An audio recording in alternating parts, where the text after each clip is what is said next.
Hi, my name is Ethan McDowell, and I play the Viking in Warrior Showdown 2.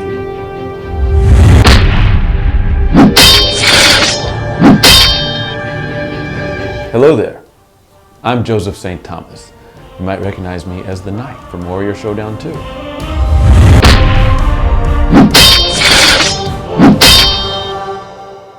What you got here is a fight between a knight and a Viking. The knight has his flail. The Viking has his hammer. It's just flicking dynamite! Knight versus Viking might seem like an obvious matchup, but that's actually what makes it so difficult. Because this is something people have seen before in movies and in video games. It's not like Biker Chick versus Scottish Highlander where no matter what I do, I'm presenting something new and original that people have never seen before. So then the challenge becomes, how do I make this something that not only meets the heightened reality of Warrior Showdown, but is also unique to people who are watching it? I became involved in the project back in Warrior Showdown 1. The Knight was one of only 2 warriors from Season 1 that the viewers voted back for round 2, the other being the Samurai. Voters went nuts because, for one, a knight can't lose, you know, not in their eyes. And both the Samurai crew and the Knight crew were kind of battling up. I realized that with the following that I had gained, I got a little momentum as the Knight. Natalie and I knew we wanted Ethan to be involved. He did such an awesome job on the first Warrior Showdown. And there's many different places where we could have put him, but we knew the one thing we couldn't do was to cast him as the Knight, because we wanted it to be very clear to the audience that this was a different Knight, and if it was the same actor playing him, that would be a lot harder to communicate, I think. Now I have this core audience that I can use as the Knight, and then I realized that I would be fighting that Knight. I work with TJ, we train at the same fencing studio, so you know, talked about how cool I thought Warrior Showdown 1 was and expressed interest in being involved with the second one, and he said, yeah, I think I got a place for you. And right when I found out that I was fighting Joseph St. Thomas, I knew that I was going to win. As a person, he's a very fun guy. is this uncomfortably close? Is this awkward? What about this? Is this uncomfortably close? He has a good time, and I know that with choreography, he's very focused and very professional. Maybe I should be that chick from Kill Bill. Well, my thought when I found out I was going to be fighting Ethan was, great guy, but nobody sweats like this guy that I've ever known in my entire life. Yeah, so just by going like this, look at that, it's already coming. Yeah. Come on in. You want in there? Get in there. I'm already sweating. Even if he does or doesn't sweat, he doesn't have a choice because he's a walking sauna. This is true. No, I was thrilled. I was thrilled when I found out that I was going to be fighting against Ethan. And then through the course of a conversation, because I had kind of forgotten it, but he was like, oh, I played the Knight in Warrior Showdown 1, and then I was just like, oh, that's awesome. Action! Felt good to hit Joe with a hammer, to be honest. Honestly, it felt good to be hit with his hammer. So it was a symbiotic, mutually beneficial relationship. That's right. I'd encourage you not to think too much about that one. Training was intense, it was fun. You know, we rehearsed probably about 1 to 2 times a week for about 2 months. I spent a lot of the time in rehearsal if I wasn't quite comfortable with something or had a problem marrying like 2 phrases or 2 portions of the fight, one to the other. I spent a lot of time also in rehearsal saying, TJ, just let me watch you do it, and then I'll hop in. Joe has this incredible gift for physical mimicry. He would watch me do the choreography and then interpret it into his own body, and what he produced in the performance left me feeling like, wow, I hope it looked that good when I did it. So that was very helpful. Training was fun because we got to meet up and try to find each other's elements within the space that were allotted. Meaning that we knew that he was going to be in a suit of armor, even though we didn't have the armor until the day of. And I was going to be covered in fur and fake hair and then fake blood. The mustache was real, but yeah. And you can't really see the Viking's face because he's got that ridiculous mustache. Seriously! And the Knight's nothing but a bit of sardines in a tin can. I have been fascinated with Viking berserkers ever since my college history class. Just the idea of these guys getting all amped up on hallucinogenic mushrooms and charging to the battlefield with such ferocity that it strikes terror into the hearts of their own guys. So I wanted to infuse a little bit of that intimidation factor into this fight. I think he's kind of an animalistic person. Maybe not even a person, just an animal. He is an animal. He's a beast. If I was a viewer, I'd be sitting there going, yeah, I want to see that guy that, you know, rapes and pillages. I went and raped and pillaged myself! I mean, not myself. That'd be a little awkward, actually. Biggest difference between the rehearsal process and the actual shoot day is Pretty much just the costume. I did not rehearse in the armor at all. The reality of our situation was we were not going to be able to rent that armor for more than one day. So unfortunately, it meant on the day we're making discoveries that are pretty profound obstacles. First time I fought in it was the day that we taped the fighting. We were out in a beautiful area called Indian Springs, and it was in the dead of summer, so that sun was beating down, not a cloud in the sky, and I had about 400 pounds of deer carcasses on my back. Joe is waddling around in this giant aluminum suit of armor. The movement was different, the visibility was crazy as well. That helmet actually has, you know, like a mouthpiece designed, and then the holes, they're probably about that big. And these slits are not going to cut it as far as visibility goes. I couldn't see out of those at all, really. And what I ended up doing was just kind of wedging the mouthpiece open. So I've kind of like, I'm looking out of the beak of a bird or something, you know? So for him, already visually, it was difficult. There was no movement in the neck, whatever. Everything was kind of like bend at the hips. The entire torso had to move. So that was a huge discovery once we started trying to do the fights, how just my body couldn't do some of the moves in the same way. And for me, it's the idea of knowing that I have a little more weight on me, plus with the heat, trying to spin around and trying to alter to what we have in front of us. Because in rehearsals, we have free range of motion, we're wearing gym clothes and everything is fine. But then when you're not in that and you have a dirt ground instead of like an exercise floor, it's just all these different elements come into one thing, and it was fun to try to figure it out. It made it interesting too, as far as trusting Ethan and knowing that he's a professional and he's going to do his choreography right the way we had practiced, because now at that point my visibility was, you know, zero. I'm just blind. I had to encourage them to really just invest the trust in each other. They put in the work, they knew the dance, they knew where they were supposed to go. All they needed to do was just trust each other and go there. Okay, I'm just gonna do the motions. Sorry, I couldn't see you. And with that being a factor, I know that I have to be ready that his weapon's going to come around regardless, and he wouldn't be able to see it. Hope I'm getting to my targets and hope that he blocks it with his shield or just gets out of the way or whatever it is he needs to do, but we survived. All the weapons that you see featured in the Warrior Showdown fights are real weapons. They just don't have a sharp edge or a point. But for this fight, they're both using bludgeoning weapons, and there's really no safe way to reproduce that, because the amount of damage that it would do to not only their shields, but also to their arms and heads and faces if it made contact is the exact same thing that would happen if they were really fighting. And my primary job is to protect my performers and make it safe and repeatable. So that meant rubber weapons for this one.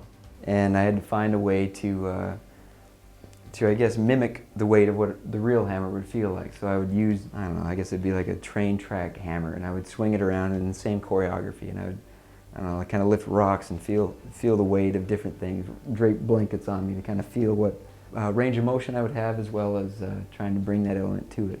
So that was kind of how I would prepare for it, just trying to become what a Viking would want to do going into battle with a shiny tin can. Becoming my character, it was awesome. Like, I did a fitting where I actually got to go and make sure that, the costume fit properly. And, and I think for an actor, that's a big part of it. You start to find your character through your costume a lot of times. So I kept thinking of him as a, old British knight. So even a lot of times when we were on set, I spoke with a British accent the entire time. And Joe is one of those actors who slips into his character's skin very easily, but it takes much longer to shed it.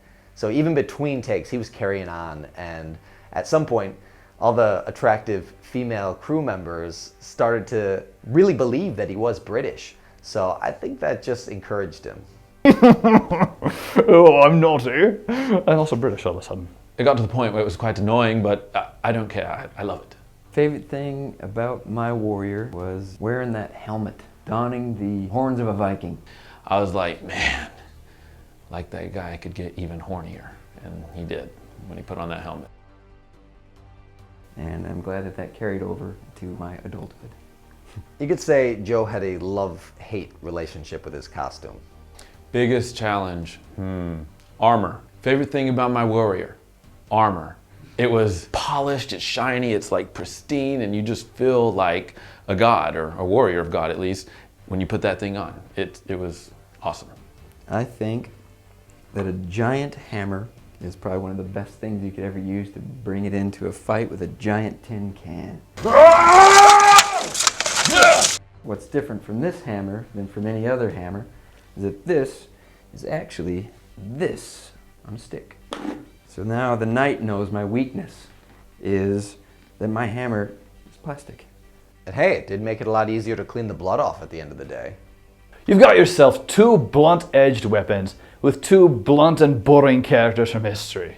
Oh, I'm a Viking! I'm going to raid and invade you! Oh, and then you got a knight. Hey, beg your pardons, let me get a cup of tea while I hit you with my semi-spiky flail. Oh goodness, I've hit myself in my own nutsack because I didn't look where I was swinging the damn thing. No! If you're going to use a weapon, it's going to have an edge, you're going to have control of it the entire time, and you're going to cut body parts off! Something that we didn't really account for was the lightweight rubber flail that we had to swing around. The knight is one of only 3 characters featured in Warrior Showdown to use a non-rigid weapon. The biker chick uses a chain, the werewolf uses his shackles, and the knight, of course, has the spiked flail. You cannot do it in hyper slow motion because the weapon doesn't hold its shape. The only way to do that is with momentum. You have to really commit to the attack, or else it's just going to fall like that. Yeah. But if you really swing it, then it really looks more dynamic. So you kind of like that. As you can see, as it twirls, look at that dynamic. Yes. So I mean, that was a particular challenge for me. We have a couple of choreography moves where the flail would have to actually wrap around the handle. So it's the idea, like, not just with timing, but with commitment and also positioning of where our bodies are. You just have to really be aware of what's going on. Yeah. I like the way he sets that whole scenario up. Yeah, my giant hammer against his flimsy chain. Yeah. Right. Yeah. Yeah. Well played. Well played, Ethan. Thank you, Joe.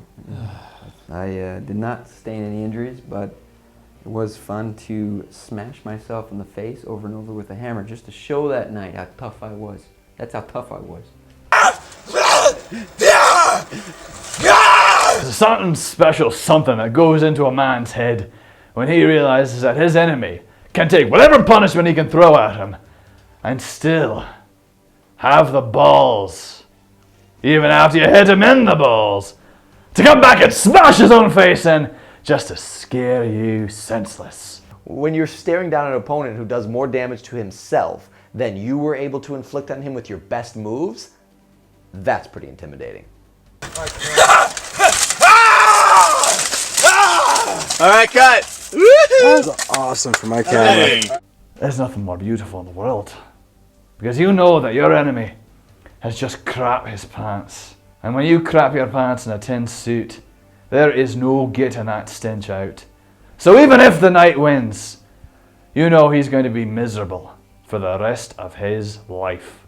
I recall taking a giant spiked flail to the groin multiple times. Groin hit. Pick up. About 45 times to the crotch was very hilarious.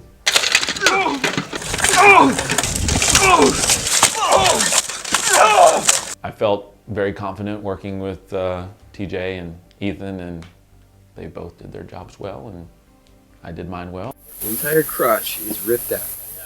There's parts in the video where like the piece of my helmet, it flaps up and down, so I think it started when the crew guys just started making a joke about Terrence and Phillip from South Park and how they're animated like that, and so I started saying, "Oh, hello Viking, I fart in your face while I fight you, ha! Ah! Oh Terrence, watch me fart on this Viking, flop, flop, flop," you know, all that kind of stuff, so we had a good laugh over that. Am I like my warrior in real life? I would like to think so. I'm a Christian, we have that in common. He's a polished kind of guy, you know, I got a shaggy thing going on today. I like to look good. Knight's got his, you know, armor all shined up. I would say I'm tall, slow, and blonde. I know that they like to have a good time, but in their own way, such as things ending up like that.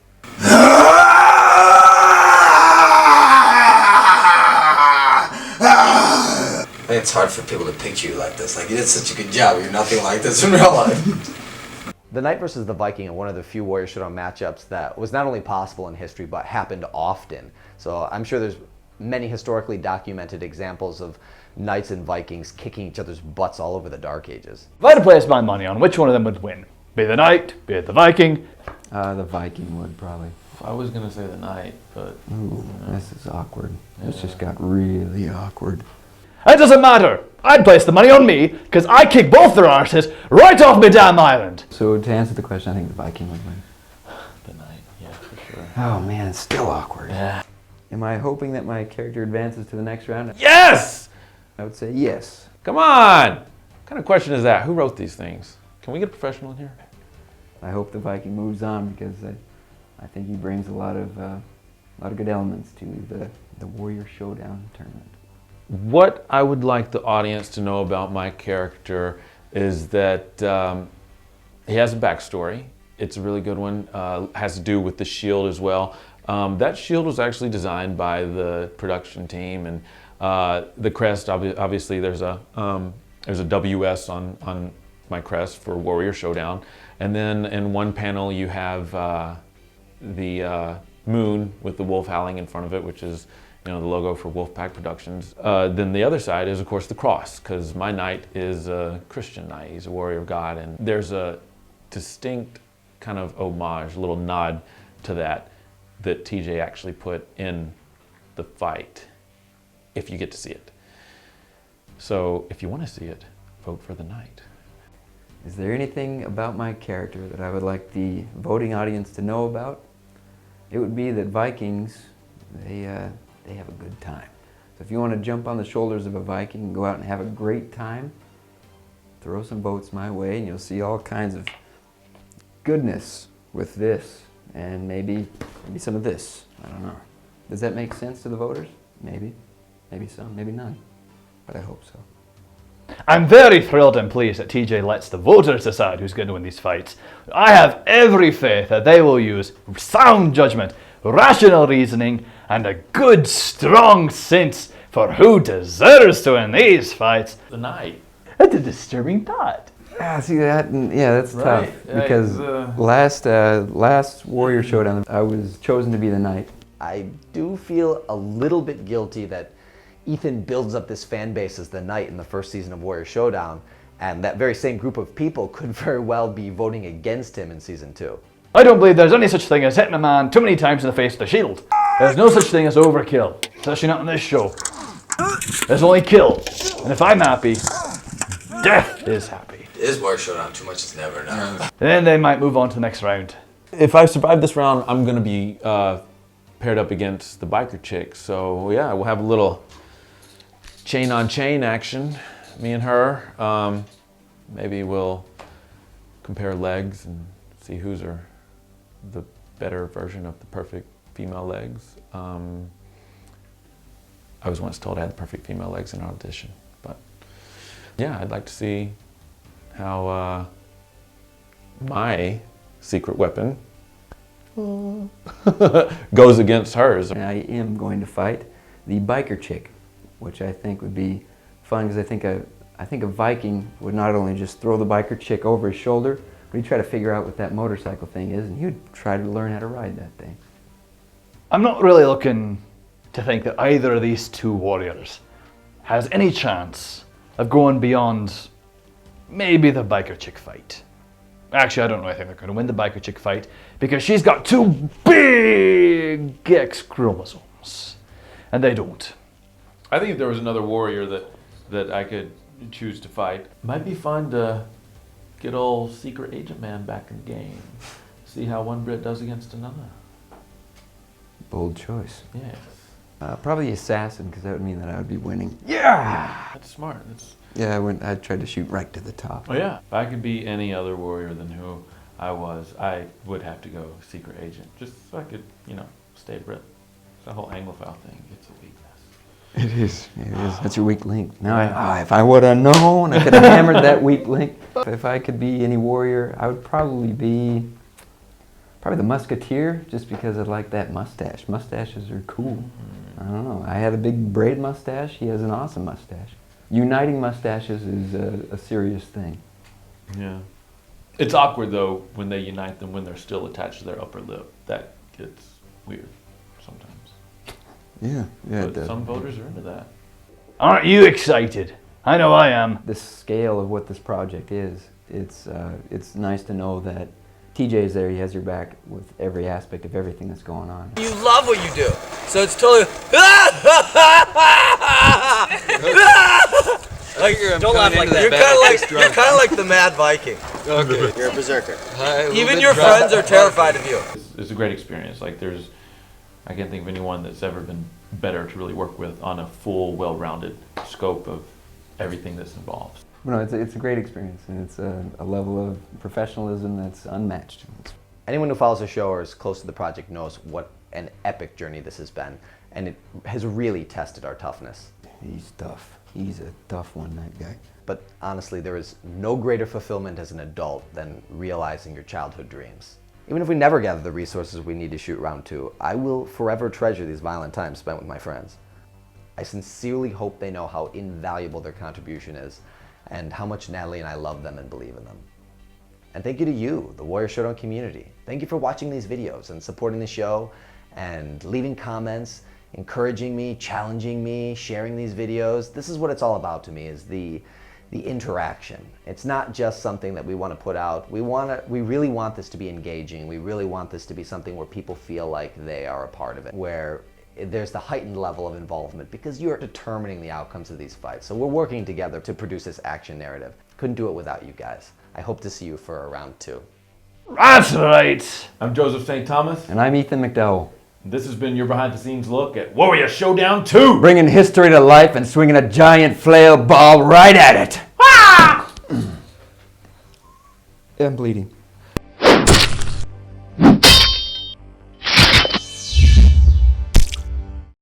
When Ethan's sorry, he's really sorry. Sorry. Oh, sorry. Sorry. Sorry. No. Sorry. Sorry. Oops, sorry. Sorry. Sorry. And that's